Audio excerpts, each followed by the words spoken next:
Hey everyone, welcome back to the channel. Today, we're diving into something super practical for all you crypto enthusiasts out there. The title says it all. How to withdraw XDC from Coinbase Wallet to Arculus Wallet in 2025. Whether you're new to XDC or just looking to secure your assets better, this step-by-step guide will have you transferring your coins smoothly and safely.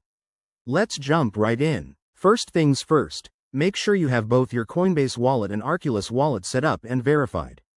XDC, or Shin Fin Network's digital currency, is a popular choice for fast transactions, and moving it to a hardware wallet like Arculus adds an extra layer of security. Start by opening your Coinbase wallet app or website. Log in with your credentials and navigate to the Assets section. Find XDC in your portfolio. If it's not there, double-check your holdings. Once you've selected XDC, look for the Withdraw or Send button. This is where the magic happens. You'll need to enter the recipient address from your Arculus wallet. To get that, open your Arculus app, go to the Wallet section, and copy the XDC address.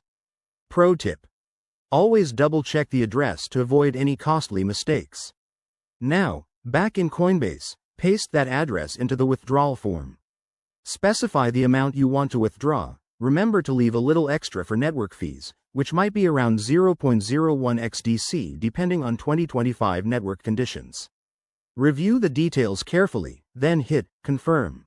You'll get a confirmation prompt. Approve it with your Coinbase security measures, like two-factor authentication. Sit tight while the transaction processes.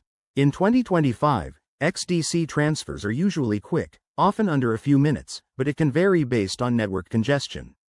Once it's done, check your Arculus wallet to confirm the XDC has arrived. Awesome, you're all set. That wraps up our guide. By following these steps, you've just boosted your crypto security. If you found this helpful, give it a thumbs up, subscribe for more tutorials, and drop a comment if you have questions. Stay safe out there, and I'll see you in the next video.